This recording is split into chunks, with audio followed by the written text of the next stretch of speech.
Good evening all, it's Monday night and we are the Tilton Talk Show sponsored by Small Affordable Cars. I'm Paul Hipkiss and we're joined tonight by Mark Meredith. Good evening all. Alan Watton. Good evening everyone. Mark Adams. Good evening everybody, hope you're okay. And the main man on the buttons, Chris Browne. Good evening. And tonight we are without Claire and Craig for the time being. Claire's able to join us at all tonight, unfortunately, but we're hoping that Craig might be able to spend a bit of time with us later from a box in St Andrews, probably stroking a cat on his knee. I think they're both at St Andrews for a meeting, aren't they, for the official supporters club, is it? Yeah, I think so, yeah. It is the OSC. So we have a smaller team tonight, but yeah, let's get straight into it then, guys. So obviously we came out on the wrong end of a Championship Classic match, obviously a 7-goal thriller at St Andrews, and it was a bit heartbreaking in the end, wasn't it, Alan, when we conceded that 96-minute winner? 96-minute winner, and he managed to find 9 minutes. Most of what gets me is most of that time wasting was by them. When they went up to 3-2, they started messing around like no tomorrow, and they didn't do much when it was 3-3, and they didn't actually do a fat lot then. That they were probably happy with the point then. They suddenly realised we were knackered, and so that they benefited from their own misbehaviour basically. And at the end of the day, the referee, it's his opinion how much time is added on. It doesn't have to be, down to the nanosecond. If he thinks that, well, the time we've lost is because the side that's actually winning the game now, he can decide one way or the other. So I just got the impression with the sending off, with the offside goal, the officials weren't going to let us win. We didn't have the opportunity to win the game. Having said that, I tell you, as a football fan, they spoilt what should have been an epic game. Forget the score. It was a cracking game of football, or should have been, and it was spoilt. We'll never know what the true result would have been. We might have still lost. They had enough possession to score 10 goals. Our goalkeeper saved, after it was 1 apiece, he pulled off some blindy saves. He could be criticised for the goal because it went through his legs. But then he stopped us getting a thrashing. And it was, as I say, I came out of St Andrews fuming and facing a 4-hour journey in that bubble and all that. And I shouldn't have been, because the football match itself should have been worth the effort, and it was spoiled. And that's not about winning and losing. That's just about the game being run incorrectly. And I could take the defeat if we was given a fair crack at the whip, which we weren't. Yeah, well, that's what VAR is there for in the Premier League. And would we all sort of vouch to want it in the Championship, or are we all against it, or what? What are the thoughts if it did come into the Championship? Do we think, would it come out on the right side of the results on Saturday with it? Not if you're Birmingham City. Nothing ever comes out on the right. Nothing ever does us a favour. No. I mean, we got off to a great start, didn't we? It was a brilliant goal from Miyoshi. I mean, I must admit, from where I was sat, I thought there was a suspicion of handball live at the time when I saw it in front of me. But watching it back on the highlights, obviously, it looks more like his chest about there, doesn't it? But he didn't have to tuck it away well. What a goal that was. And then, he took, like say, Paul, his close control was superb. To get that little sort of spring to bring it down and finish. We started like a steam train, didn't we? We looked so good at the start. But I mean, fair play. I think Southampton were the best team we've seen at St Andrews. I think they played better than Leicester did, to be fair. You can tell they're sort of bound for the Premier League. But I mean, having such a massive budget helps, doesn't it? But to go toe to toe with them, I mean, you can't score 3 goals and expect to, really, we should have got something out of that. It was just a shame that the winning goal was such a scrappy, sloppy goal to give away. Wow. Yeah. And Mark Meredith, before we went live, I've just said my frustration at Blues out of possession. We stand off our opposition and give them far too much time and space on the ball, in my opinion. And as a coach, is it not surely, something that we should instruct the players to close? You have to hunt your players in packs when you're out of possession and close them down as quickly as you can. And for at least 2 of those goals on Saturday, we were standing off them, weren't we? We were allowing them to put easy crosses in or, play an easy through ball without any pressure on them.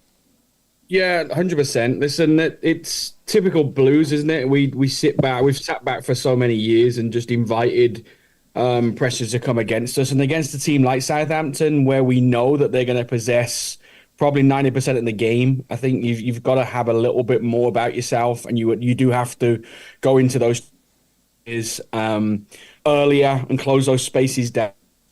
I don't know. Defensively, we struggle. We struggled now probably most of the season. It's difficult because, like Mark just said, you can't score 3 goals at home and then still go away with 0, with no points. That's hard to take, and it's tough because you can see the players are working hard. Like, you can't. I don't think on Saturday you could turn around and go that, you could get the odd moments of players not doing the right thing, but I think the core of them really did put themselves about against a really, really good team. We wasn't helped by referees' decisions. We conceded a late goal, but the biggest thing right now is, 2 weeks ago, or 2.5 weeks ago, we won 2 on the bounce. We're 6 points ahead of the relegation zone. We're here today. It's 1 goal away now. We've leaked 4 goals again in the game at home. We've lost the game. We go to Hull tomorrow, which is normally a no-point game for us when we go away to Hull. So I don't want to sound negative with it because I don't think the performance was too bad. No. It just worries me that we are being sucked deeper into it. And looking at it, I was looking on Saturday night about it, and to think that including interim managers as well, so I think we've had 6 different people in charge, with that being either 1 or 2 games in the season. We've had 6 different leaders out there on the touchline in charge of the guys, and that's tough. We have to have the consistency, and when you look at it as a club and as a team, there's been no consistency in leadership. There's been no consistency in performance. In results and also just in the starting 11. And if that may be down to injuries and suspensions and just players coming out because they need a rest. And we don't have a massive squad, but I don't remember when we've gone into a run of results going, this is our best 11 on the pitch.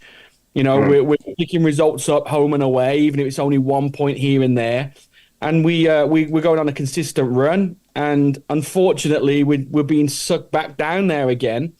And again, it was hard to take Saturday because I thought we probably deserved a draw in the end. I don't know where we got 9 minutes of injury time from, but the clear thing is we come out of another game with no points, and we've got 2 really tough games ahead, and our game in hand is Middlesbrough, which is not going to be easy. So I think it's just it's getting the pack together again, so to speak, with Venus or Mowbray or wherever that's going to be, and really now trying to force the information to them that we're working hard. We don't have that extra little bit of quality to get the points right now. Yeah, I just think the timing of everything has all come at once, hasn't it? We're decimated for defenders, and God bless him, Tony Mowbray obviously has fell unwell at this time as well. And just as we're getting into the business end of the season, we a lot of things are going against us, and nothing's more important than Tony Mowbray's health, obviously. And I hope he can get back soon and get himself sorted. But it was good to hear Mark Venus last week give us some positive updates on that. And I'm hoping we'll see him back sooner rather than later. But I think it is going to be at least another month, isn't it? And we've got so many games in March. I think March is our most important right now, and I think that's the difficult thing is getting through those 4 weeks now without him and being in a position where we still above the bottom three, and we're pushing and we're going. And listen, I feel that we've got a good enough team to stay up. I do.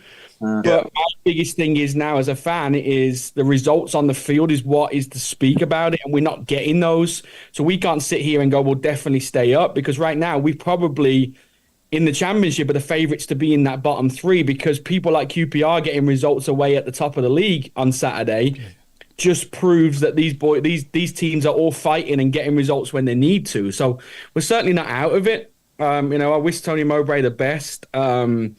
What I would say is I think the decision, whatever the decision was to let Kevin Long go, I think it was a bad one. Now, that may have been the player himself that wanted to go.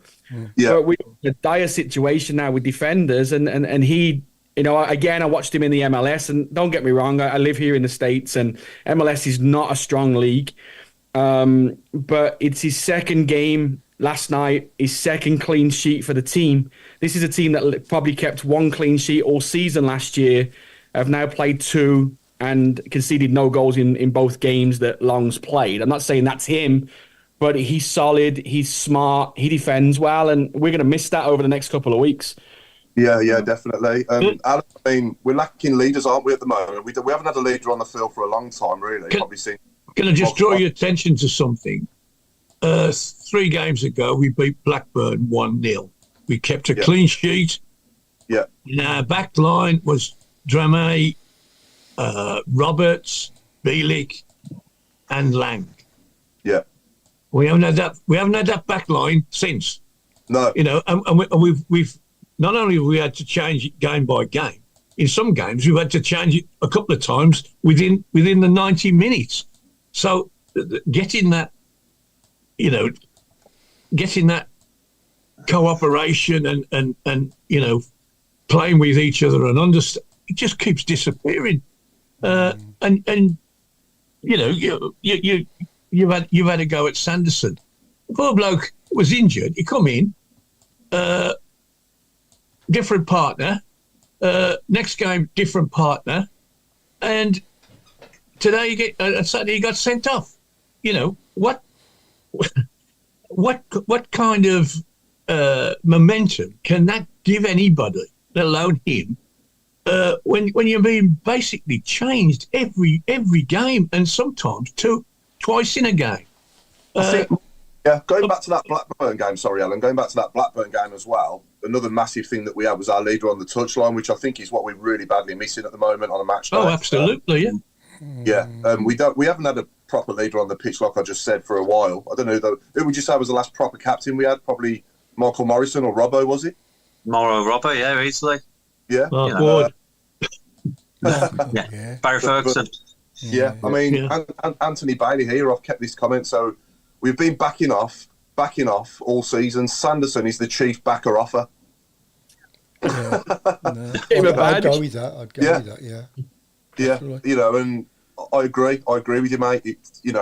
For that one goal, he was standing off again, wasn't he? He was just standing in no man's land, and it gives him a free shot on the edge of the box. And he probably shouldn't have got there, and he shouldn't have got to be in that position to have the shot. I think I'm talking about the second goal now. Shea equalised, didn't he? Shea Adams. So this is their third goal. I think it's put them 3-2 up.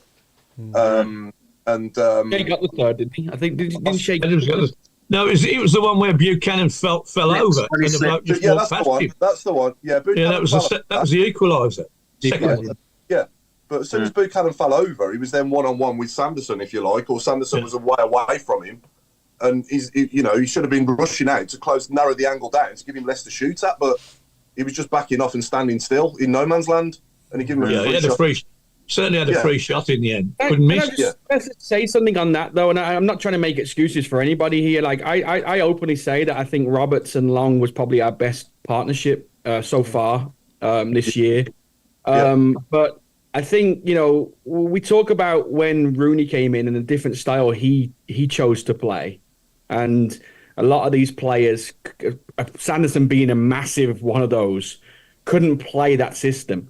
The issue was he was pushing the centre-backs and the defence up pretty high. He was obviously playing with his full-backs really high, and he was leaving those two a little bit, just isolated in there. And then Mowbray's come in, and obviously Mowbray wants to go back to playing a little bit more simple as we want. But even as a professional footballer, it must be difficult, as I say, to have 6 different people leading you in 8 months. We're not even talking a year. We're talking 8 months of a season. Different ideas, different instructions, different ways to play. I don't think these 2 centre-backs right now know if to go to the ball or not to go to the ball. I don't think it's that instruction is kind of clear in their head of, we need you to press this every time, and then we need somebody to come in and block and whatever else. And I've talked about it a couple of times this year, and I know people don't like it. And again, I'm not a big fan of it as a coach, but I still think right now, with the troubles we're in, you play 3 centre-backs, and then that way you always have that one sweeping up in behind to do it, because I don't think we're strong enough defensively to play the 4 that we have and stop leaking the goals we're leaking every week, which is the same things. It's a slip, it's somebody not pushing the ball, it's somebody going in behind. Why not try it? But the problem we're going to have right now is if we do try it and we bring Longello in as a wing back, then we're playing 5 outside back, so to speak, in our defense, because that's what we have right now. So it's difficult to do that as we speak for tomorrow, maybe, but maybe that's an idea moving forward if we do get Roberts back or Bellick and try it. He says that Buchanan can play there. He says that Dremar can play there. Give them a chance. Give all 3 of them a chance, and let's see if we can push our wing backs. I believe Longello can play as a wing back if he's got defensive behind him, because I think he's more of an attacking player than he's a defender. And I'd love to see Laird going forward on the right side. So, for me, it's worth a try. Still play 2 up top then, but obviously then you've got to pull out one of your midfielders, and that's a hard choice because the midfield aren't doing too bad right now. Mark, just going back to Long, I'm just curious as to how much say would he have had in the matter of him going, if any? I honestly think that they've told him he's not getting. He's only on a year by year, as he has been since he's been here. I think Mowbray's probably come in and had his chats with his players and said, "Listen, you're not in the plans next year. We're looking to bring in younger players." And I think Long's probably said, "Well, I've got this opportunity now to go to America. I can get a visa for myself and my family. Let me go now and do that, so that then at the end of the season, if I want to stay on, a little bit like Ridgie did when Liam Ridgewell went over here, they stay on as coaches here and." They build a life here with their families. It's one good way of getting into the country on visas through the MLS. Yeah. So I think he would have had some say about it. I don't think he's just been told, right, we're shipping you off to America. It may be just for him, if he's retiring at the end of the year, it might be just a future plan for him and his family. Yeah. Good comment from Pete Taylor earlier. Remember when we couldn't score? Remember when it was hard to score against, but we couldn't score? Yeah. It's the other way around now, isn't it? Yeah. Just think we need some. Sorry, Paul. Just think we need some warriors up and down. In our penalty box at both ends. We was talking the last few weeks about our strikers don't dive in and they're not finishing the game with blood all over the noses. I know it sounds corny, but we need it at both ends. I mean, there was nobody took charge of those aerial balls on Saturday in our defence. There's nobody busting the guts near it or. Yeah. I think there were some good performances out there on Saturday. I thought I thought Laird had a good game. I thought Iwu had his best game in a blue shirt as well. I didn't think he particularly played too bad. I will give Sanderson some credit for the ball over the top for Stansfield's goal. Which that was a good ball. Yeah. I mean, I know their defender flicked it onto him, but even so, it was still a good knock over the top. Great pass, the distance he had to run with that and the finish that he found was just top class, wasn't it? Yeah. What we forget about as well is it's just after Malachi scored, Bakuna had that shot off the post, and any other team, it bounces off the post, hits the goalkeeper on the back of the head and rolls in the goal, right? We've seen it so many times. I've never seen one like that. I've never seen one not go in the net. It was hit the back of the goalkeeper's head and gone in. Right. Yeah. That went out for a corner. How did he do that? If that's 2-0, it changes. If that's 2-0 at that stage, 5 minutes into the game, it changes everything. Absolutely. I think we'd have gone on to win comfortably then.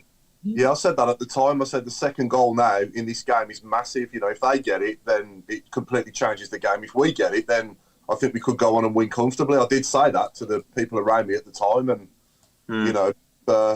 like you say, Al, anybody else, it probably comes off the post, it's the goalie and goes in, doesn't it? Yeah. Just that.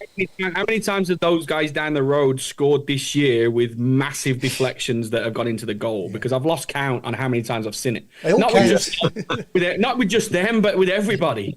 And ours is just, come on, mate, give us a break here. On a scale of 1 to 10, everyone here and everyone watching as well, give us your numbers on the shout box. How concerned are we about relegation? What's your relegation radar on? Or relegation worried radar out of 1 to 10? Really? Yeah. You think we're going to get? That's more or less thinking we're going to get relegated. Yeah. Mine's and I'll tell you why. Because we've got some tough games, and we've got some games against the bottom. And knowing us, our games against the bottoms are the ones we're going to fall down on, because they're busting a gut. What we could do is playing 3 or 4 games against people who are in the middle of the table and have gone, they're on the beach. Yeah. I look at all the fixtures and I think I can't see one that's going to be like that. Because it's to do with the league being so tight. I mean, we played Norwich the last game, and I watched the highlights of the Norwich game on one programme, and they're talking about Norwich being on the edge of the playoffs. So by the time we play them, they won't be on the beach; they'll be fit and firing. And it's tough, and if we can't win by scoring 3 goals, how are we going to win? I've been on and on all year about with a 1 goal a game team, and we've got to start upping that. Well, we've upped that, but we're letting them in the other end at double the rate that we did before. Yeah. Our defensive record was half decent. Now it's we've 7 goals in the last 2 games. That's you can't do that. We got to win. I'd have swapped that Saturday for, exciting though it was. I would have been happy to be bored to tears, cold, and 1-0. I'm not going there for entertainment. I'm not going there. I'm going there to see us grind out a 1-0. Shouldn't we be going there? Shouldn't we be going there at all for entertainment? Isn't that really what I mean? I know we're all passionate fans, but it's still the entertainment business. It's a results business. I'd take a 1-0 every week, honestly. If I want entertainment business, I could say the theatre. You know what I mean? Isn't it a theatre? Isn't it a theatre? It's a circus at times, right? Exactly. Let's be honest. I mean, for me, the first and most important thing is the result. If we win playing well, then that's a bonus. But I'd rather win playing badly than lose playing well. And we've had so many over the years I've been watching them, and I'm sure we can all now off the top of our heads probably name 2 or 3 1-0s that we've scrapped. Yeah. And been the worst team probably in those games. But I'd rather take that than like Saturday where we played well and lost. Like we did against Leicester at home, we played well and lost, didn't we? We played well and lost a lot of times this season and over the years, and I'd rather win playing badly than lose playing well. But that's just me. I'd rather just get them 3 points on the board. Sorry, I was going to say, how about you, Paul? What's your rating? Rating? I came back at you, Alan, a few weeks ago, I remember, and I was not concerned at all about relegation, but this was before Tony Mowbray was unwell. Since this has happened now, I am more concerned with obviously the time he's going to be out and, that lack of leadership that we're going to have on the touchline. That's nothing against Mark Venus, but Mark Venus is not a manager. We need a proper manager to get us through this. And we've got one, but sadly, he's got to go through this treatment. And, like I said earlier, nothing's more important than that. But, I am more concerned than what I was a few weeks ago, put it that way. But I would probably say that my number out of 10 now is probably, it was a 4, and it's probably now a 6.5, I would say. Yeah. So I was going to say a 6. I still think we've got enough to stay up there. But like you said, Al, looking at the fixture, it is a bit more concerning. And, my only hope with Norwich is that they'll already be in the playoffs by then, and they'll do what Huddersfield did against us a few years ago and just filled out the kids. I couldn't agree more. Yeah. We've still got to go to Leicester. We've still got to play Coventry at home. But we haven't beat them very often in the last 10 years. We owe them one, don't we? No, but, we need to... they need to do it for Tony Mowbray, don't they? That's what they need to do. And I'm sure he's in touch with the lads via Zoom or whatever, you know, at the training ground and stuff. I'm sure he's having video calls with him if he's well enough to do that. I don't know. Obviously, we don't know what's going on behind the scenes, but hopefully he's able to, you know, rally the troops, shall I say, virtually rather than on the touchline on a match day. But even so, when they cross that white line, you know, you need your leader on the side, don't you? You do need that, and at the moment we don't have it. Just in regards to your question, Paul, scores out of 10, I would say on Facebook it seems to be 7 pluses. They're a bit more moderate on YouTube. I'd say a bit more mid-range. But yeah. What's yours, Chris? Oh, yeah, I'm probably... No, I think we'll be okay. I'd give us a 4. There's got to be 3 worse teams than us in that league, surely. Of course, yeah. Plenty of time. It's too much time. Left. But looking at it, though, I mean, they all won the weekend, the teams below us. Yeah. How on earth did QPR go... Sheffield Wednesday, where are they coming from? QPR go to Leicester and win. I mean, that's ridiculous. That's unreal. You know. My biggest concern is exactly like I agree with Alan totally on it, is Sheffield Wednesday away this year for me was probably our worst performance. And we sat on the show a week before that saying, you know what, this Sheffield Wednesday is a massive game for us. It's a relegation game. Yeah. You know, we'll be okay. We should have enough to beat them. We went there and I thought it was the worst we played. You go to QPR and do that, and you lose to Millwall and those teams around you. I look at it now and I think I would have actually kept QPR in there. Now QPR are above us, only on goal difference, but they're above us. And then you've got Huddersfield and Stoke below, who are 2 pretty good teams. Like, they're not, you know, Stoke for me on a relegation team. But again, people say that about us, but it's the results on the field, and either of us, Stoke or ourselves, are not getting those, and that's why we are where we are. There's another factor that is bothering me. The fact that we've got 9 blokes out of contract at the end of the year, where is their motivation? Where's they don't care whether they're in the side or out the side, whether they play well or not.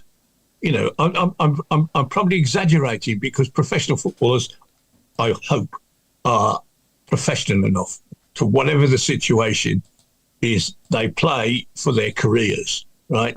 If I have a good 4 months at Birmingham and my contract ends, I'm going to be snapped up like that. If Birmingham go down and I'm looked on as one of the causes of that, people won't snap me up. That's how I would like them to be thinking. However, human beings are human beings, and you know, when things go against you, you know, you can drop your shoulders, drop your head, and think, oh, well, what am I bothering for? That's a factor that is, and I'm sure other teams have got 5 or 6 players in the side whose contracts are up at the end of the year. It's a common thing in football these days. But we've got 9. The only, I'm just looking at the table now, Alan. I can see that Middlesbrough, obviously that Middlesbrough game next Tuesday night is massive for us. I mean, they are probably the only team that we need, you know, that we're left to play that is mid-table, that's like 14th. They ain't going to go up, they ain't going to go down. You know, they're on 44 points and they're just literally smack bang mid-table. But after what's happened earlier in the season, it's sod's law, isn't it, that we're in a fight with John Eustace as well, because they're not out of it either, Blackburn. You know, so, he's had a terrible start, hasn't he? He hasn't won a game yet, has he? He hasn't won a game. No. So, yeah, it is a bit concerning, but I personally think we'll have enough. I think we'll be okay. That's just my opinion. I hope I'm right, but I'm not going to sit here and, you know, light up a cigar that I'm that confident. Though I am a bit concerned. I'm not going to lie. A lot more concerned than what I was a few weeks ago. Put it that way. Yeah. But let's go back to the game. Then we'll talk about the red card on Sanderson now, and then we'll move on to obviously other things. But last thing on Saturday's game was obviously the red card on Dion Sanderson, and where I was sat, obviously in the cup, in the middle of the cup, obviously I couldn't really see from that angle what had happened. I could see that he'd gone in and didn't pretty much get the ball, but you know, I was surprised at a straight red live at the time. But watching it back, you know, with the rules of the modern game, I just thought maybe a red is, you know, the rules in today's game, and that's why the referee gave it. And let's not forget he had a split second to give that red. But I thought, my opinion was, seeing it back, I thought it was a yellow card at worst, because he didn't. Don't get me. With his stud showing like that, if he'd have contacted him full on, it could have done some serious damage. But the reality is he didn't.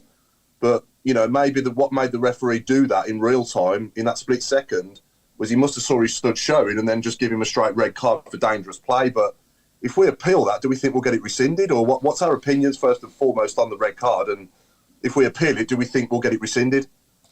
We should have done it by now, else he can't play tomorrow, can he? No. So why haven't somebody? I've not read anything that have tried to get it rescinded. I'm guessing. Don't think we bothered, have we? No. What I will say, with those rules now in the game, it's kind of spoilt it for me a bit because the physicality's come out of it. That wouldn't have been a foul 20, 30 years ago, would it? Nowhere near. 15, wouldn't have even probably been a foul, never mind a yellow. No. Wouldn't have been a free kick. Ironically, Paul, after our discussions this week, there was it was exactly the same incident in the Rangers Motherwell game. The bloke just went in and blocked him off, and he gave. I think it was a Rangers penalty. They lost in the end, but they gave a penalty. No card, no finger wagging, nothing. The bloke just took him out, blocked him, and he didn't hurt him. He blocked him.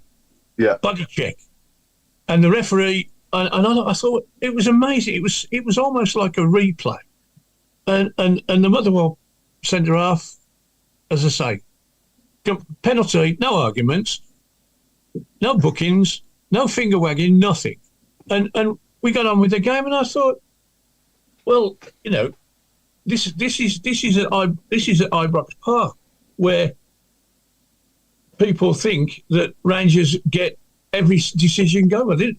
They got the penalty, but they weren't suddenly finding themselves playing against 10 men, and they lost. Now, if we'd not had 10 men, I don't think we would have lost. No, in hindsight, probably not in hindsight. No, good shout from Michael Woods here. Bielik's one at Plymouth. His red card at Plymouth was a nothing tackle, and that never got rescinded. So they'll probably give up appeal. But Mark Meredith, give us your thoughts on the red card, mate. It can go both ways, can't it? I think I agree with you, Paul. I think when you see it back on the replay, I think with his studs up and the new rule in the game, I think that the referee's probably given what he thinks is the rule of the game at that time. So I wouldn't argue the fact of that. Now, if you slow it down, it'd be actually interesting to see if VAR would look at it and slow it down and see, because actually Sanderson does turn and put his butt in the way a little bit to block at the end. It's not all studs, but I think, as you say, in that 0.2, the referee seeing those studs and then seeing the cut on the knee of the player that has gone down, I think it's just for him. He's gone in with his studs, he's cut the knee, so it's high. It's a red card. So I don't think there's an argument about it on what he's seen and what he gave. It's just harsh that. I don't know. It's a tough one. You could argue both ways. If it was against us, do we argue that it's not a red and we're playing against 10 men? I don't know if we do. I don't think it would be rescinded. I think the team probably, the club probably know that. So, yeah, I think he takes his 3 games and we have to move on. Unfortunately, we're just in a situation where we don't have any defenders. But I'm looking back. I can't even remember the game, and I think it may have been on either Buchanan or Laird. It was one of them. You remember when he got one and it went right into his knee and there wasn't even a yellow card or a foul given? Do you remember that early on in the season? I can't remember the game or the, but I can just remember the tackle where someone's come in and smashed him in the knee and he didn't even give a foul. It might have been the Ipswich game. I can't remember, but I'd say it just seems to be against us all the time. But at the end of the day, it was taken, and I don't know what the result would have been with 11 players. The one thing would be is that the red card probably would have taken 2 minutes off the injury time clock. So who knows? People are pointing out that it was Leicester at home. That challenge on Leicester. It was. Yeah. That's it. It would have been a straight red. Was it Dewsbury Hall? I can't remember who the player was. To be fair. No doubt people will tell me, but who was the player that did that challenge? Because it was definitely a straight red. I remember it at the time, and there was contact. We didn't give a lot free. more contact. There was a lot more contact on that one than there was on Sanderson's as well. 100%. Tom Richardson says, anyone going to address the rumour of the ref being a Wednesday fan? And does it matter? I mean, that, going back to the actual incident.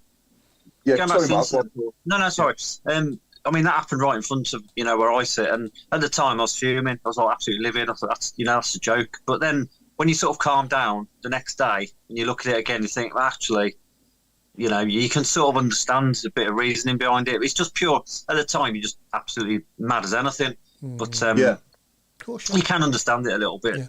But I mean, the ref overall, I thought he was poor anyway. I think he was one of the worst we've had. Yeah.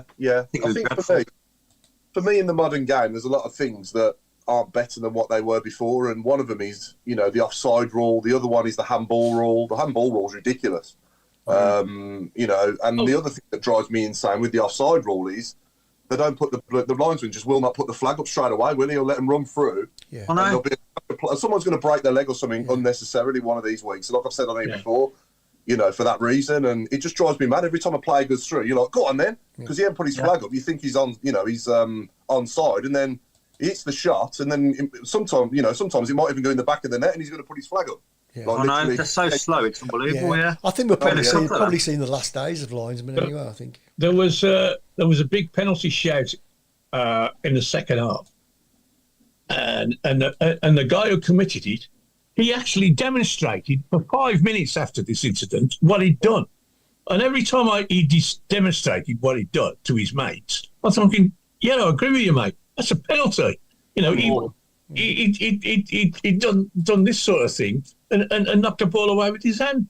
And, we didn't get that. That was a crucial. I think that would have actually put us in the lead if we'd have got that.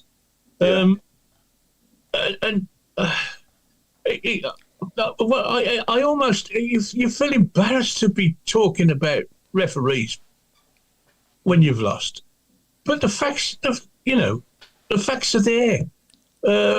We couldn't have done much more. Could have defended better, I suppose, but we couldn't have done much more in that game of football. A, to entertain the public. B, to, there was nobody on that pitch so you say, well, he did nothing. Everybody, backs to the wall, and everybody was throwing themselves about and whatever. But just run out of steam in the end. Because we suddenly, we played 105 minutes. We played 105 minutes of football. You're only supposed to play 90 plus 2. It's unbelievable. It's just. I'm just speechless, basically, and I don't want to be blaming referees for our mishaps, but no. that bloke did. That bloke did. Let's get that woman back. She was all right. Have her every week. You remember the Southampton game? The Southampton game when Burke was actually smashed it, and he didn't even give a penalty. But that for the goalkeeper to come out and smash Burke the way he did was 3 times as bad as what Sanderson did on Saturday. Yeah. And we didn't even get a penalty for it. Remember, and that was at a stage of the game where we'd just gone down by a goal. Yeah. And it's probably the only thing that Burke has probably done in a blue shirt the whole season. But it was a penalty, regardless if he gives a red card or not. If you watch that challenge back and then watch the challenge from Sanderson, there's pretty much a lot of similarities into it. Yeah. The way he led with his leg to come out and give, into Burke. Burke wasn't even facing him; it was in his back. Yeah.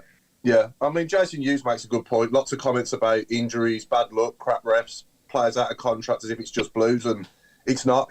Other teams suffer just the same.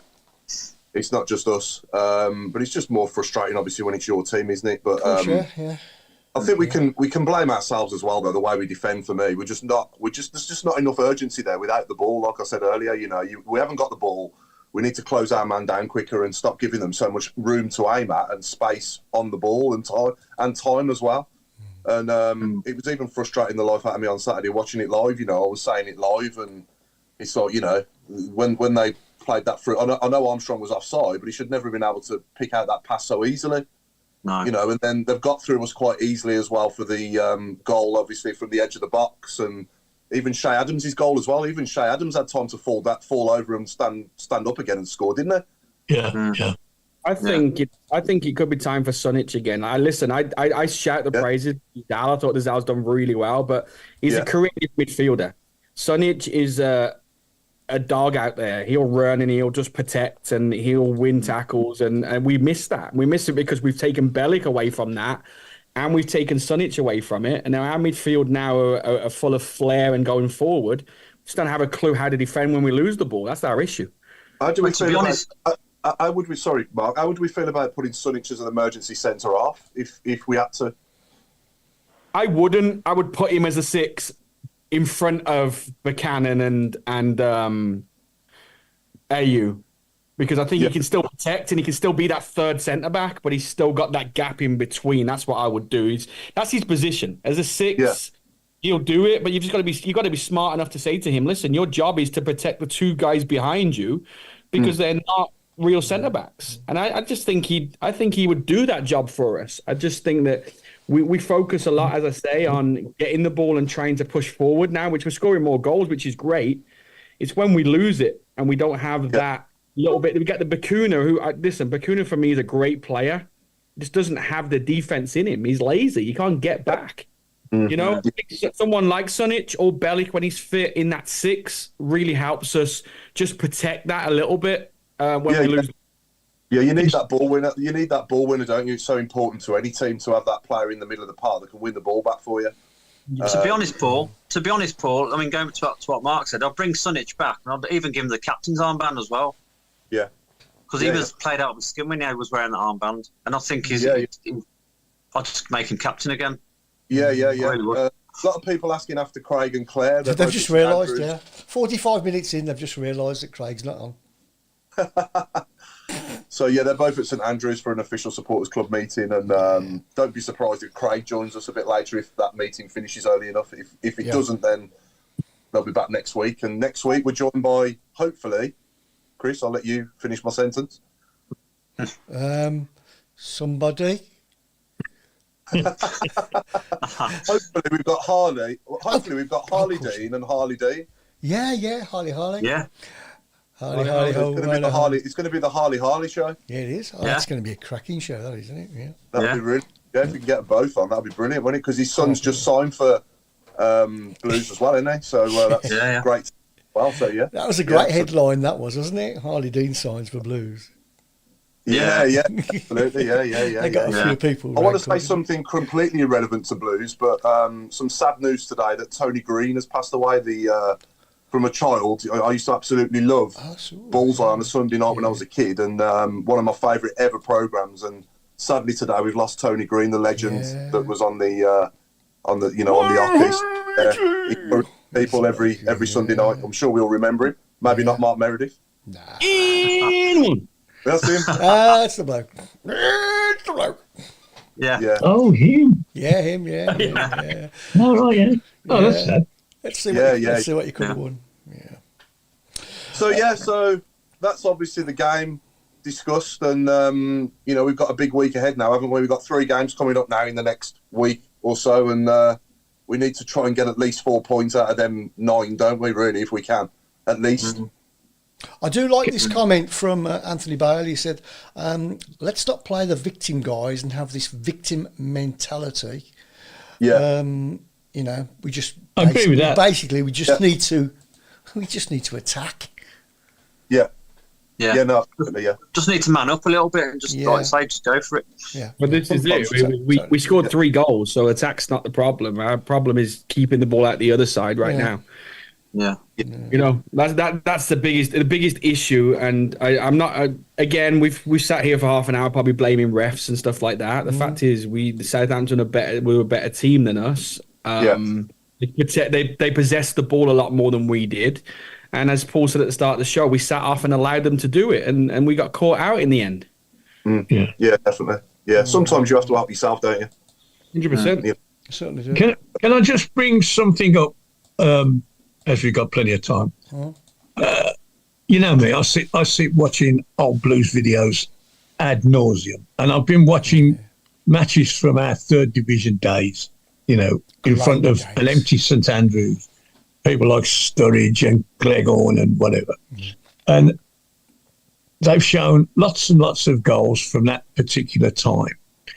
And I'm sitting there watching. First of all, players in the third division are a lot smaller than players in the first division at that time. There was one match was against Crystal Palace, and Sturridge was taking on Eric Young. And yes, the difference in size. Anyway, but watching these games over and over and watching the goal scored, there seems like half as many players on the pitch, right? There's loads of room everywhere. And we scored goals with balls over the top of the centre half, crosses in, none of this tippy-tappy football round. It was bump, Nigel Cleghorn, left foot, round the back of the fullback, Sturridge running on, sticking it in the net. Yeah. And it was a completely different game. Now, that sort of crept up on me. Watching what we see today, watching what was going on then. And don't forget, we were a third division side and pretty poor, to be honest. We've 4,500 people were watching. Mark's view on this as a coach, what has changed in that time? I know I'm talking 30 years, and you're probably not even that old. Tactics, and winning is all important. I think changed. I think what Chris said earlier has summed a lot of it up. We coach now, and we shouldn't, but we're told to coach now on the entertainment of pretty football and playing the ball out from the back and all of this stuff. Where 20 years ago, 30 years ago, it was get the ball to the striker as quick as you can and deal with it in the attacking third. If you look back in our history, we had John Gale, we've had Kevin Francis, we've had Nikola Zigic. We've had big, tall players that maybe aren't the best on their feet. Not that they're not bad on their feet, but everything is with their head. Get it up to them and play all of your football in the final third, because that's where you're going to get your goal. Don't mess around playing the ball from the back four. Don't mess around, because we can't do it. But Blues, over and over again, we make mistakes. We play silly little square balls. We lose it. We try to play out the back and we fall over. It's just it's back to simple. Harry Redknapp came in a few years ago when we were in a relegation battle. He just stuck Dukey up top first game, played 4-4-2. Ball goes over the top, header, and you score and you win the game. Right? It's basic.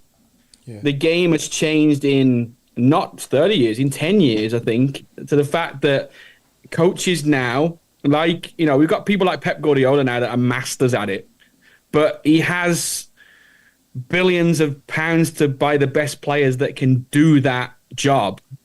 Unfortunately for us as a club, we don't have that. We have to play to the strengths of our team, and I don't feel like we do that enough to get results. And that's why I think for the 6th or 7th season now, we're fighting relegation again.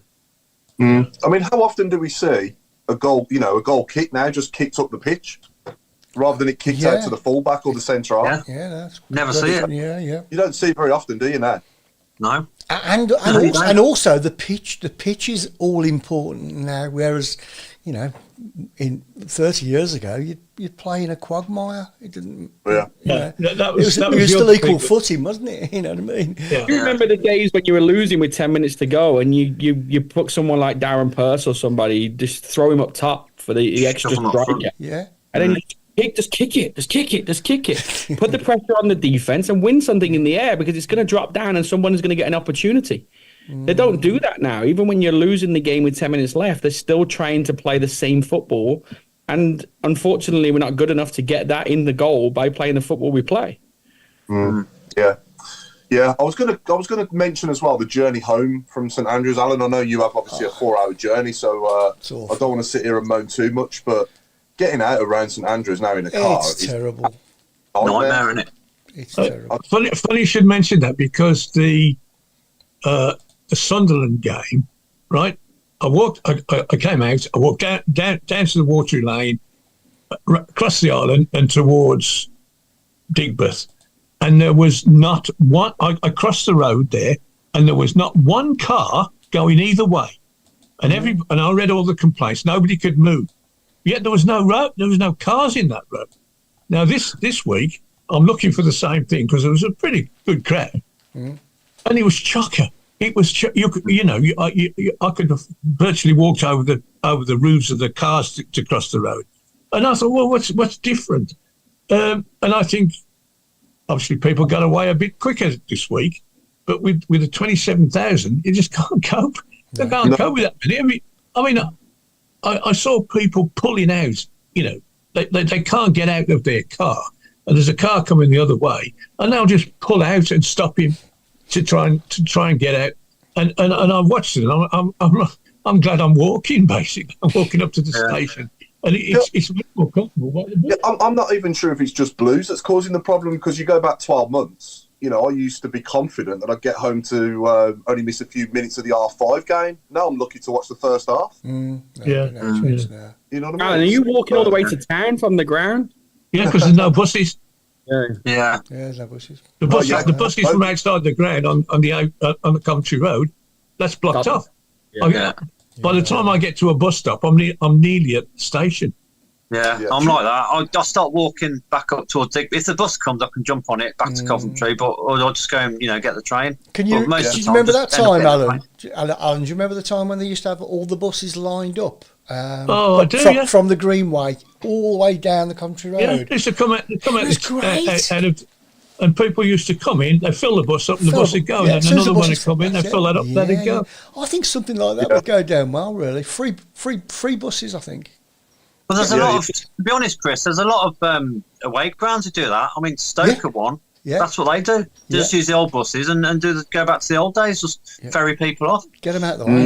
Get them away from the ground. Even trains at Bordsley. Like, I know some stop there because my dad gets off at Bordsley a lot. But even stopping more trains there on match days to allow people to walk to the station at at Bordsley and get a train into town or out of town, wherever you're going, in what direction. It's closed down, isn't it? It's all boarded up, isn't it?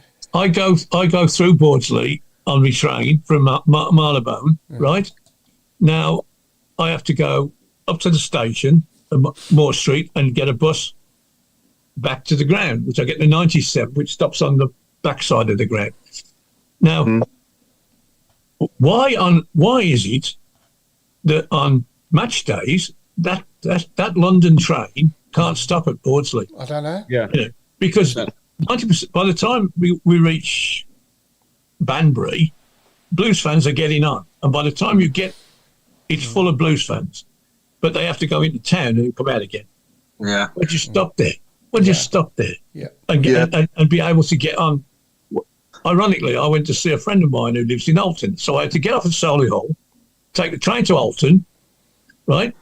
Because the train stops at Solihull and Moore Street, doesn't stop at Alton. No. So I got on another train and then went to see him, and then I got on the Alton train, which again was absolutely chock-a-block with Blues fans, and they stopped at Bordsley, and I got off there. But coming back, I had to go back into town to get on the train. It's crackers. Well, the club obviously listened to us, so I hope they're taking notice. Thank you. Yeah, absolutely. I liked what we've done on the car park, though. The car park was pretty good with the DJ. Yeah. Pop-up bars and all that. The week before, a couple of weeks before against Sunderland, we did have the pop-up bars, but we didn't. I don't think we had a DJ, so they've added the DJ this week, just got, and that was pretty cool. That was good. That was pretty good. Yeah. Just talking about that, Paul. Obviously, with the DJ and stuff, I just want to mention. Obviously, I know they got the UB40 concert. I don't think there's ever been a game followed by a concert straight after. I was talking to my dad about it. I was like, if you feel the game doesn't finish until 5:00, some people are going home and don't want to watch UB40. Some of the away fans are probably all getting back on their coaches, buses, whatever. They're going to change a 45-minute. Are they going to get a stage up in 45 minutes for a 5:45 start, as they say they're going to? Because for me, that's difficult. So how long are these people going to be hanging around waiting for the concert to actually start? Yeah, that's the thing, isn't it? It's okay. It's an hour-long concert, but you'd be waiting an hour for it to start. So I just hope they don't lock us in. I hope they do. I hope they put leave Paul and his dad in there. It's a good question. That's a good question. Not a joke. That's a serious comment, because you might have people like sneaking in and whatever to watch UB40. You know what I mean? If they're opening the gates for people to go out, how are they going to stop people? Well, let them come in. Yeah. Let them come in. Yeah. You know, they might buy a drink. They might, buy a packet of crisps or whatever. There won't be any drinks and again, you don't know the result of the game. If you're really annoyed or whatever of the game, then you go, I ain't staying here for another hour. I'm out of here, right? Yeah, I think. So you don't know what's going to happen. It's difficult to go straight after a game into that and expect everybody to stay and watch it, I think. If we lose 2 or 3-0, you're not going to want to hang around, are you? Steve Portman just said the stage is being assembled behind the GM goal, apparently. So. Oh, okay. And then they're just going to roll it out. Yeah, I'm guessing Preston won't bring. Or are they going to be playing behind the GM? Oh, okay. Yeah, the stage will be behind the goal. Oh, yeah, I was thinking behind the stand. Then that probably no, behind the stand. It's still a lot of equipment to get set up, though. Yeah, it's a lot to. It's a lot to do. Make sure Preston are kicking that way second half and then put it in the goal. Yeah. Well, yeah. Oh, yeah. Well, I suppose they've got a 1 in 10 chance. Here we go. Sorry. It'll give them a bit more food for thought when it's shooting that way. To be fair. Oh for God's sake! I thought you didn't like this stuff, kind of music. You know it all. Well, it's just not my genre of music, Becky. But I don't. I've got nothing massively against it. It's just not my cup of tea personally. But it's not your red wine, is it? It's He's a rat in the kitchen, isn't he? Get in there! I don't know whether you got me text on Saturday, but they played 3 reggae songs just before the kick-off, and they were that was too bloody loud. I couldn't even speak to my mate next to me, and I thought, I bet Paul's loving this. And when by the time they played the 3, and I thought, well, I can see why he's talking about he burning his ears. I like Bob Marley and I like UB40 and all the others. It ain't the same. It ain't the same. No. I mean, I think it's a great gesture. In my humble opinion, I mean, the best band I've heard from Birmingham is probably ELO, to be honest. Yeah. One of my favourites, yeah. I would take ELO over UB40 any day of the week. Absolutely. I said this. I mean, sorry, Paul. I said that. I mean, for our 150th anniversary next year, I know it's probably a long shot, but I would love ELO to do a concert to sort of celebrate it. I'm not saying on a match day, but as in, just at some point next summer. Yeah. That'd be amazing. And another one as well is Duran Duran as well, who I could listen to. They did want to St Andrews before, didn't they? Duran Duran. Yeah, 2006. This could be something that the club could tap into. I mean, we could have bands from Birmingham following games, as we get, I'm not saying do it every week, but maybe once a season over the next few years. Yeah. They did it for the Commonwealth Games, didn't they? The closing ceremony, we had everybody. Yeah. I mean, Musical Youth were about 14 when they made their hits, and they're about 60 now. Yeah. Steel Pulse, another good reggae band, Steel Pulse. I like them. Very good, yeah. Get Rob and his friends out there. Yeah. Oh, no, I'll be a solo act, I think. Jim Tony's just there's a Villa fan in Duran Duran, so we don't want them. No, forget that. Right. Forget that. I don't want to talk about Duran too loud, because my other half, Becky, has been a Duranny for donkey's years, and she's been in the studio with them as a teenager and stuff. So I do believe that one of the members of Duran Duran went to the same school as me. But I'm not boasting about that. What's that Borstal? So it's definitely a good incentive. I think it's a great idea by the club, and I hope it goes really well. But I'll be watching from afar. Not your cup of tea, is it, Paul? Really? No, but it does. I've got nothing against it though, Chris. I just hope we don't. It's not just. I think it's a wonderful idea. I mean, I think it is as well. I do. Yeah. No, I mean, I can think of better bands, but I can see it'll work. It's going to work. Yeah, I think Food for Thought. After we've won, when they play Food for Thought, I think that works in the stadium when it comes on. Yeah. But talking about next, I know I'm going off on a tangent, but next year for 150th, does anyone think we're going to get a really good glamour sort of friendly? Don't know. I think they'll make a big fuss of it. I think they'll do That's something what I'm really thinking. special. Yeah. They'll do something really special for it, I would have thought. I'd love a big, like a, dare I say, like a Barcelona or something, fairs Real like that. Real Madrid. Real Madrid. Haven't played us for about 100 years, so that would be perfect. Yeah, Just makes you wonder sometimes, doesn't it? Bellingham. I'm sure Sanderson will have Bellingham and Vinicius Jr. in his pocket, won't he? Yeah. Because I know Real Madrid opened Bournemouth's new ground, didn't they, a few years back? So you really? never know. Yeah, right. Okay. Yeah. I didn't know that. Yeah. I think West Thomas played against them, which is unreal. Yeah. Can we stop the UB40 jokes now, please? The next one will get a ban. Yeah, we'll move on now. Ray Hobro. They ain't got a song called Move On, have they? Thank God for that. Yeah, that's right. Ray's taking the higher ground. Oh dear. 150th year in League One, says Andy Bono. Ooh. Dear. Yeah. Hope not. ELO wouldn't work. Too many people would try and get in. Also, the police wouldn't allow it. But I'm saying if we had ELO as on a separate night, just held at Blues on St Andrews, doesn't have to be on a match day. Yeah. No, they could do all sorts. They could have boxing on there as well. Yeah, they've had boxing, haven't they, in the past? They've done the British Heavyweight Championship there. Henry Cooper and... I was 15 then, Chris. Yeah.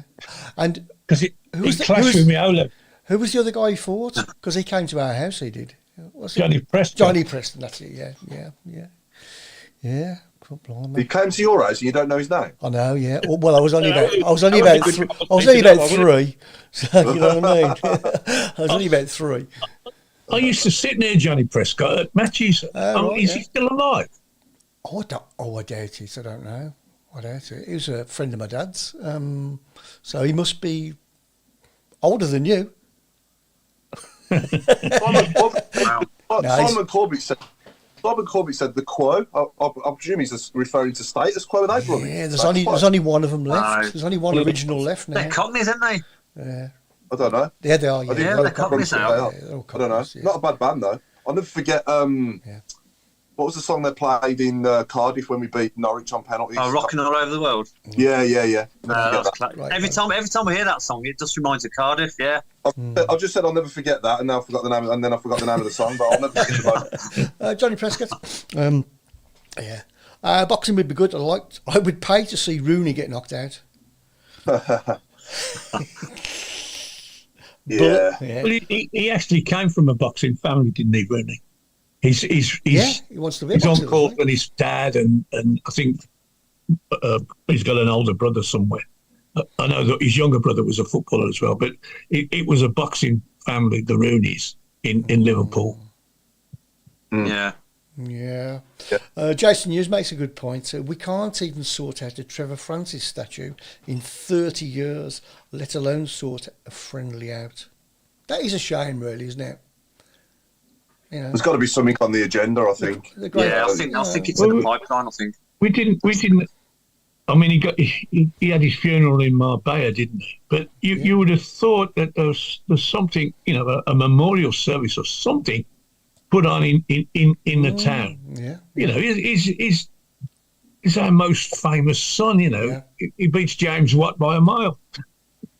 But you know what I mean. And nothing was done. And I know they put that memorial up outside and put it in the ground for a couple of weeks. But do you think if Kenny Dalglish died, that people in Liverpool would, want something to mark his passing? It's a bit odd. It's, mind you, they wouldn't let us have a parade for winning the cup. So somebody died, they probably wouldn't bother with that. No, I think if they get the new stadium, they may do name a stand or put a statue in as they build the stadium. That may be just what they're waiting for. That's what I think. Yeah. Surely they can't let it go unnoticed. Surely. No. I can't. They've got to. I think when we do move, which will be within the next 6 or 7 years, I think it'll happen. It will happen. But I do like. I must say, on the positive side, I do like the way we're going forward now. When we've got the ball, we're much better with the ball now than what we were. It's just that we seem to have got worse without it. Yeah. So if we can find it, it's all about finding that happy medium, and hopefully, stop letting in soft goals and continue scoring at the rate that we're scoring at. And then hopefully we can get enough points on the board between now and the end of the season to see us through and keep us above that dreaded bottom three. That's the one positive, isn't it, Paul? We're not losing to teams around us. We are losing against the high, the higher teams. So, yeah, there's a few positives to take. Yeah, I mean, saying that though, Mark, we did lose to Stoke at home and Sheffield Wednesday away. They're both below. Yeah, that's true. But yeah, no, overall we ain't doing too bad there. But we just need to get some points on the board and do it quick. Starting tomorrow night. We didn't beat Huddersfield either, did we? Or did we? We're Eustace, wasn't it, at home? We did at home, yeah. Eustace. Yeah. Of course we did, yes. Of course we did, yeah, 3-1, wasn't it? Dembele got two. That's right. Yeah. That's it. Yeah. Let's do our predictions now, then we might as well, mightn't we? So what's the prediction? Just before that, Paul, I think we should say thanks to everybody who came last week to the live event. We thought we really enjoyed it. Yeah. It was brilliant. Yeah. Really good night, wasn't it? The live event was great. Yeah, I hope everyone that came, that was in the audience, enjoyed it as well. And it worked really well there, didn't it? And while we're on the subject of the studio as well, please come and join me this Thursday night as well with Michael Morrison and Paul Robinson at the so-called studios in Acott Green for the Captain's Night as well. I've got some good fun stuff lined up for them as well, so it should be bound to be a good night. Yeah, it's a great little venue, that is, isn't it? It's a great little venue. Nice, cosy. It really is. Yeah. It really is. Can I say from a distance, the whole thing looked very, very well, very professionally done. It looked like a proper radio, stroke, video, whatever occasion. Not quite as good as Question Time, but in the same it looked proper. It was a good proper deal. It was a good night. Excellent. It was a good night. Good night. Only took me 9 hours to set that up. But, well done to Dennis on that one, huh? Yeah, well done. It's a great little venue. Great little venue. I think we made a couple of mistakes, which we'll rectify for next time we do it. But no, it was good. Good night. Yeah, that's the only way we learn, isn't it? By mistakes. Yes, exactly. But yeah, predictions then for tomorrow night and predictions for Saturday as well. We might as well do. So we've got Hull away tomorrow night, haven't we? And then Millwall away on Saturday. Is it? Sorry. Yeah, that's right. Two-way game. Yeah.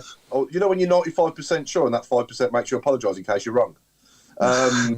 But yeah, Hull away on tomorrow night. Then I'm going to go 1-1, and Millwall away, I'm going to go 0-0.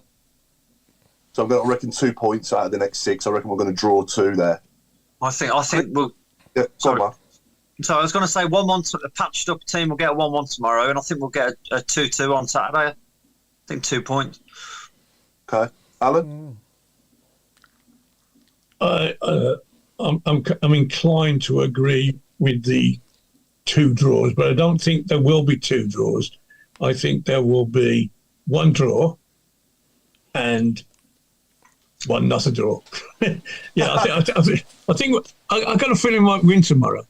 I know, but because nobody's expecting us to, because we've only got half a team. We don't win at all, do we? Millwall's funny place. I've been there about 10 times, and I've only seen us lose once. That was the first time I went. But I'm not going Saturday. I can't get a ticket, and I certainly ain't going to sit with the Millwall fans. So I'm going to sit and watch it here on the screen. So my good luck ain't going with them. So they're going to do it on their own. So I'll probably go for that to be a draw.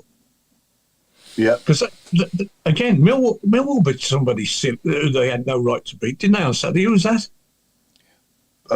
Yeah, they won at. Who did they beat? Millwall. They did win somewhere good, didn't they? Was it Sunderland? I think it was. Yeah, Sunderland away. Yeah. Yes, it was. Yeah. Mark and Chris, Mark Meredith and Chris, give us your predictions for tomorrow on Saturday.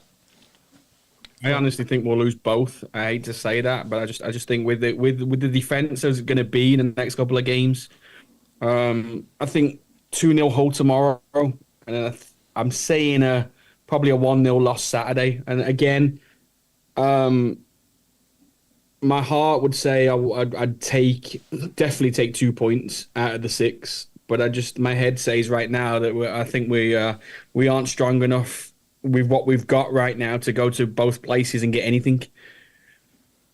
Yeah. Obviously, I hope you're wrong. Sorry, I probably wrecked the show. Yeah, I'd probably go with Mark, that. that sounds far too logical. Yeah. We're not expected to get anything, are we, at all? So I'm going to go for a win. I'll go for a win at Hull and a loss at Millwall. Okay. There you go. Yeah. No, people pointing out that it was Watford that Millwall beat. Sorry, Yeah, not it was. Sunderland. Yeah.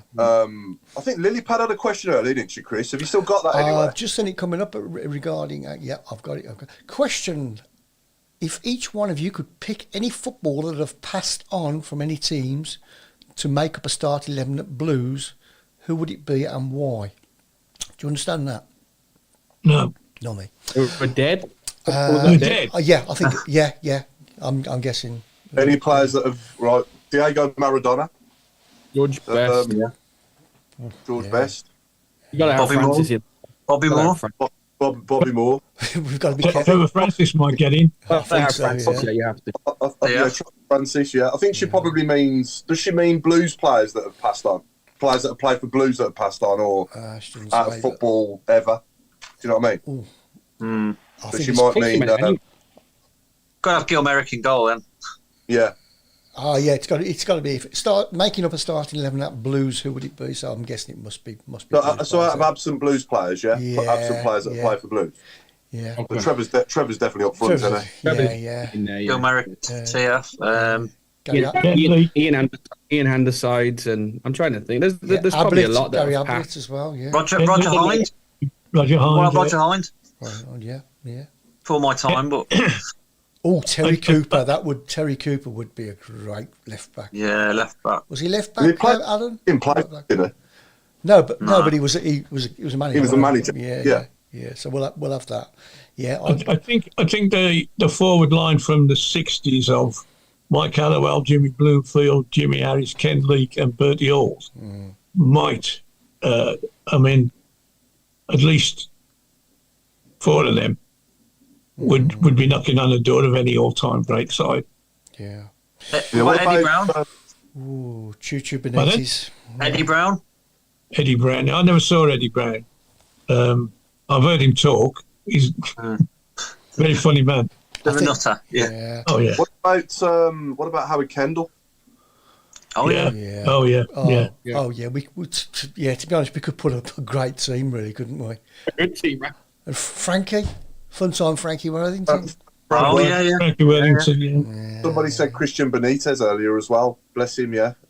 God, There's not many in our time, obviously, Mark and Mark. There's not many players I'm pleased to say that most players that I've seen are still here. Yeah. Yeah. Oh, yeah, for sure. Yeah. And John Fran and Paul Tate are not dead, so you can't have those, I'm afraid. Keep them going. Thinking about the team that Trevor played in that got promoted with Latchford and Hatton and all those. Yeah. It's ironic he was the youngest member of that team, and he's probably, apart from Roger Hind, Stan. Stan What was his Harland. name? Stan Harland. Stan. Yeah. Harland. Yeah. Malcolm Page's Gary Sprague. Yeah. Dave Latchford, Bob Latchford, Bob Hatton. That's all still knocking about, good and healthy. I don't know if Gary Sprague is alive, hasn't it? I think he didn't. Gary Sprague died. Yeah. He Gary died not Sprague long ago, didn't he? Yeah. Oh, crikey. Yeah. But Gary's lifestyle was not the type that was going to live forever. No. And he was an awful goalkeeper when he came to Blues, really. It wasn't great. No. It wasn't, No, but we have had some great players over the years though, and hopefully we can get those days back. Over the next 3 to 5 years, I'll say. I'd like to think that we'll be sitting. In 2 years' time from now, we'll be sitting watching much better players than what we are now. If obviously what these new owners are saying, you know, they can actually pull off what they're saying, they can actually deliver what they're telling us, then, which I think they will. It's just going to take time. And I think for me, relegation this season is unthinkable for that reason, you know, because if we can stay up this season, then I think we are in for much better times, you know, from next summer on, from this coming summer onwards, if we do stay up. It's about limping through, and it limp through to May, and then just get rid of the deadwood, and then just rebuild. I know we keep saying it, but I mean, I don't think. I mean, if the worst came to the worst, and I hope I'm completely wrong, if we did ever go down, I don't think they'd walk away. I think it'd just be a blip, but I think they'd be determined to put it right. Yeah. Well, David Sullivan did exactly the same thing, didn't he? Yeah. You know, he came in, threw money at everything, and we still went down. Still went down, And you know, he got us from the 3rd division to the Premiership. Right. I did hear a quote from Mr. Cook. He spoke to a group of football people. I'm sorry, but Craig's and coming said, spoil it, isn't it? that in a year or two's time, we'll be talking about one of the greatest football clubs on earth. Oh, look who's here. Oh, yeah. There he is. Oh, yeah. Can't hear them, so that's brilliant. I was going to say they're talking on mute. Yeah. I can smell the whiskey from here. Hello. Oh, that's better. Like a pair of drunks, Are don't you they? doing all right? You all right, Claire and Craig? Yeah, not too bad, thank you. But the Blues matters at the moment. Okay. If I'm the Alliance. Where about you? Those guys, they gave you jumpers. Turn your background I'm going to switch off the picture Yeah. in the background Yeah, so you can I all would, see yeah. where we are in the post sheets. I'm Yeah. going to say you're not in the Alliance, you're in the Tilton there. No, we are in the Alliance for a minute, yes. But It might be in Thanks for switching off. probably in Go on, Craig's you back know, garden.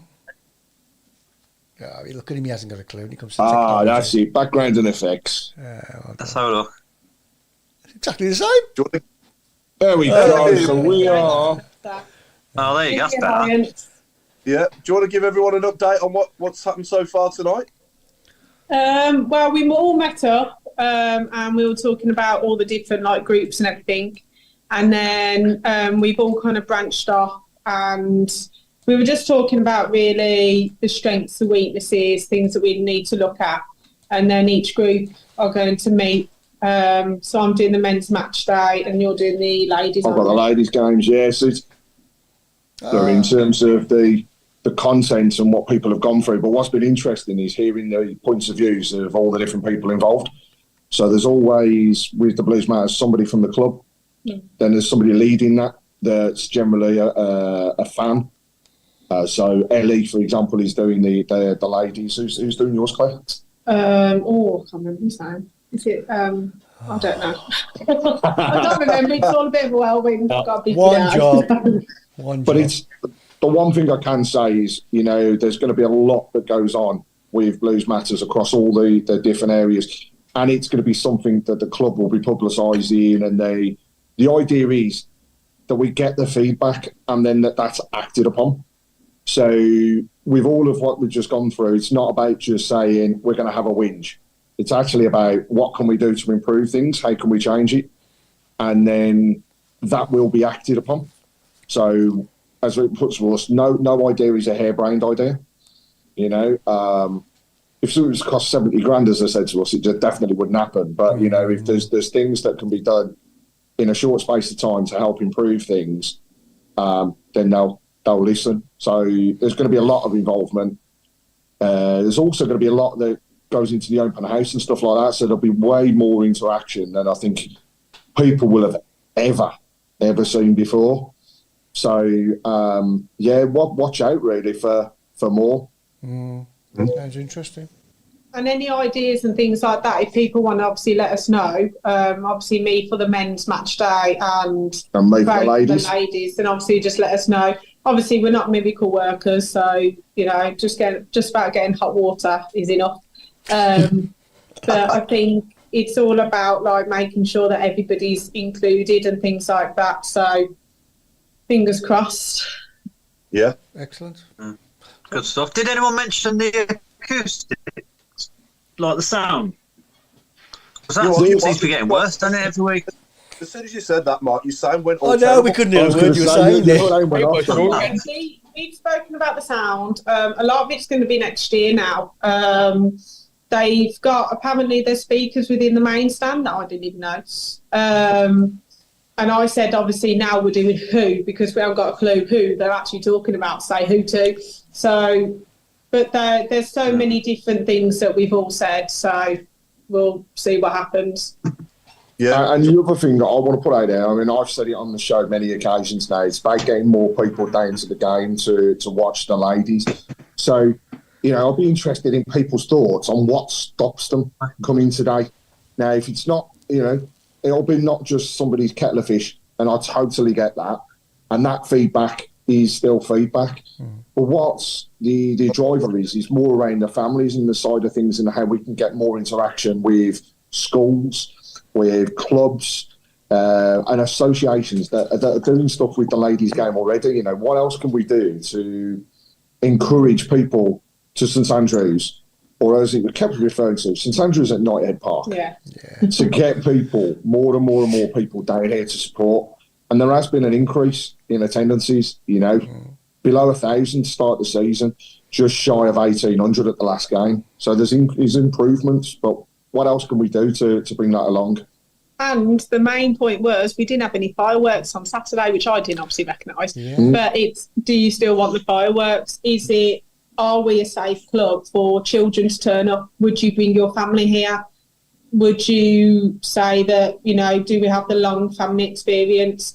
It's not just, right, let's go down to the pub. Is there more we can do? We were talking about like stewarding. There's so many things that came up that, we've got somebody in there, which hopefully we can get him on the show. That's going to be my aim, who's been supporting this club since forever. And literally he has missed 5 games throughout his whole loving the Blues, and he was just an inspiration to talk to. He used to live in Ireland and come over, and these are the people that make our club, and it was an honour to even be in the same room as him, to be honest.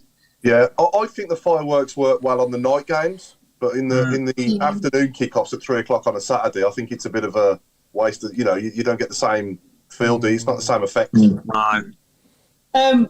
I know there's a lot of people talking about transport. We will be looking at that as well. But again, we were talking for half an hour and we didn't even get onto that. So I think the men's match day we're going to be quite busy, to be honest. Indeed.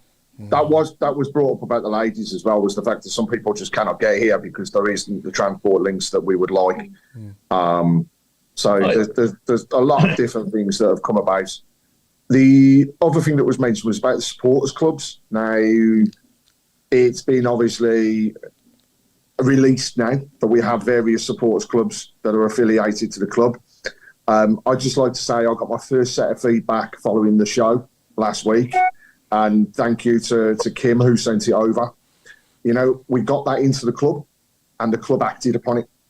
So the one thing that I can say is not just from tonight, but overall, if people feedback using the official channels and to the right areas, the messages get across and the messages will be acted upon.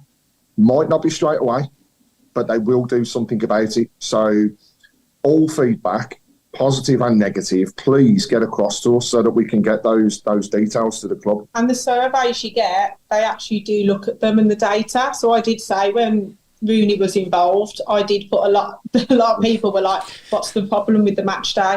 Well, it was Rooney using the dugout and things like that.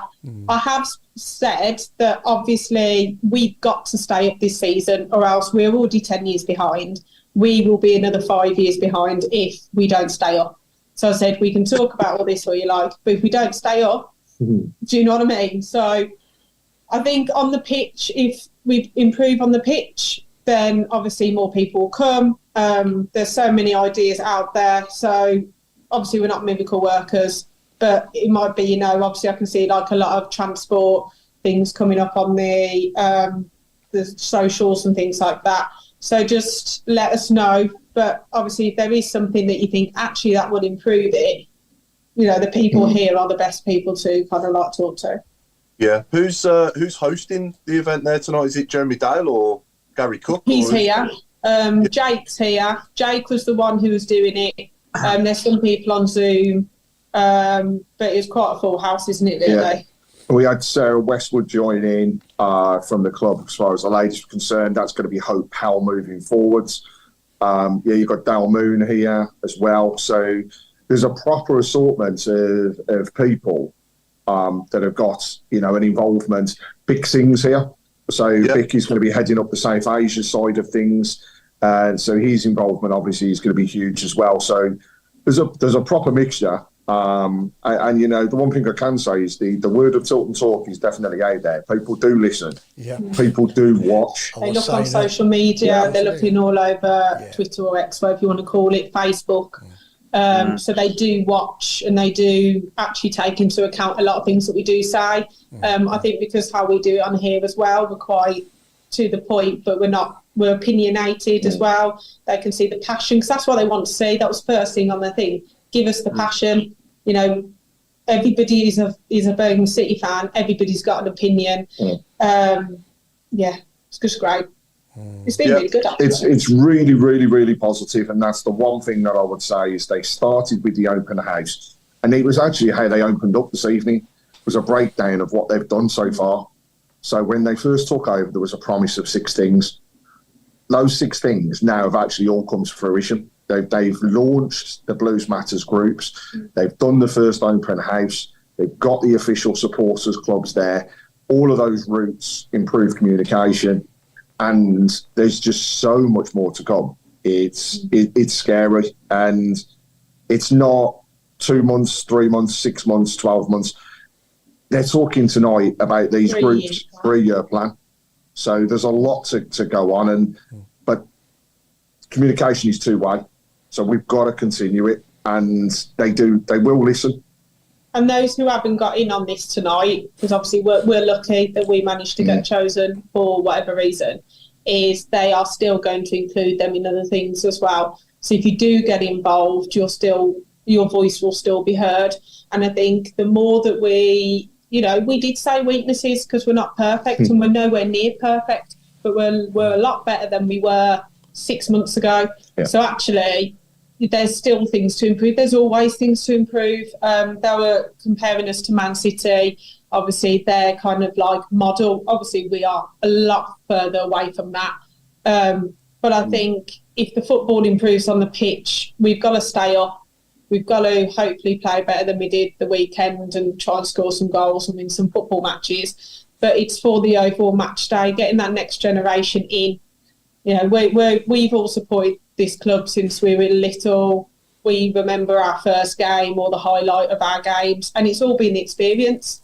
4 years old, are you going to remember the game? No, you're going to remember buying that hot dog and getting that shirt and seeing Bo Brummie, and I think definitely needs to come back. Yeah, needs to return back to old. Yeah, it's been good.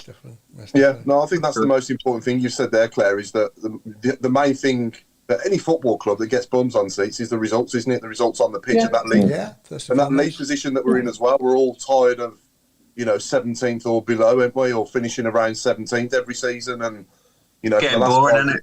Yeah, so, it would be nice to have a season finishing above 17th, and we can still do that this season. Yeah, have a safe season would be great. It'd be great to be safe by like March, April. And then just chill for a bit and just enjoy it. And then you could get kids for £1. Then you can get all these people down because actually we're safe. We're playing football freely. So we'll see. But we've got to beat Hull and Millwall first. I did ask earlier, I'll ask you guys because you've joined us.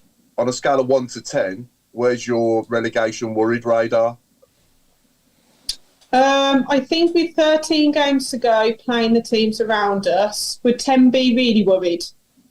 10 would be relegation. 10 I would say a 4 or 5 at the moment. Ask me in 4 games' time. If we haven't won any of them, then I think by Easter we will know where we're going to be because we've got QPR over Easter. I think we've got Preston as well. March is our biggest month. If we can win some games in March, we will be fine. If we do not pick up points in March, it will turn into an 8. And I think I'd be the same on that. It's key to get the results that are going on at the present moment and to get a few points over the line. And tell you what, I don't want to play pretty football. I don't care if it's scrappy or what. What we saw at the weekend, if that performance is put up against the likes of Rochdales, the Millwalls, and the teams around. Rochdale. Rotherham, sorry, yeah, Rochdale. I'm losing you already. We're going to concede 4 goals to Rochdale. The drugs are kicking in. Well, if we play like that, we did the weekend, though, against those teams in and around us, then we are going to get results. And the thing is, we're all scrapping. So actually, going into the games, where you say we're away from home or we're playing at home, it's even keel at the moment because neither teams around us want to lose. And that, to me, plays into our favour a little bit. So, yeah, 4, I'd say 4 at the moment, but we'll move that forwards over the next few weeks. And hopefully, I'm turning around and saying 1 or 2 in the next couple of weeks. That's where I'd like to be. Because the feedback from the audience and most of us on here was quite a bit higher than you guys, wasn't it, Alan? Yeah. Well, I said 8. Yeah, it's 7. I think everyone went into panic. That's the problem. Everybody, we've played Southampton. When we played them away, we were absolutely shocking. I was there. It was awful. You couldn't even put a number on it, how bad we were. Considering now we've given them a game, okay, we can't defend to save our lives, but we haven't been able to defend for years. But at least we scored some goals. And to be fair, was Sanderson's a red card? I'm not going to bring that up because you've probably gone through it. Personally, I don't think so. Miyoshi, was he offside for that one shot he had? No. We haven't got the rub of the green. They were offside. I mean, Armstrong was miles off from the pictures that I've seen. Yeah. So we need to get the rub of the green. Millwall have got the new manager bounce. Stoke, have they got a new manager? I think so. They've got a manager bounce as well or something going on there. QPR have got a new manager bounce. We need to keep together. And if we panic, that's when we will end up going down. So we're not world beaters, but let's see what happens. Yeah. Steve Portman's asking who is representing the disabled supporters there tonight. So Lungi was doing she's heading up as far as the group is concerned for all of the equality and diversity. There wasn't specifically people here. There is a gentleman whose name, Clinton Farquharson, CBA. He is going to be massively involved in the EDI side of things. So I think he will be one of those representatives. There wasn't anybody else direct, though, from any of the groups. It's not, I suppose, in a way, that's more to come, I think, because there are also people on Zoom who we didn't see. Yeah. So that's the other thing. Okay, and then very quickly, before Chris blows the full-time whistle, give us your predictions for Tuesday and Saturday.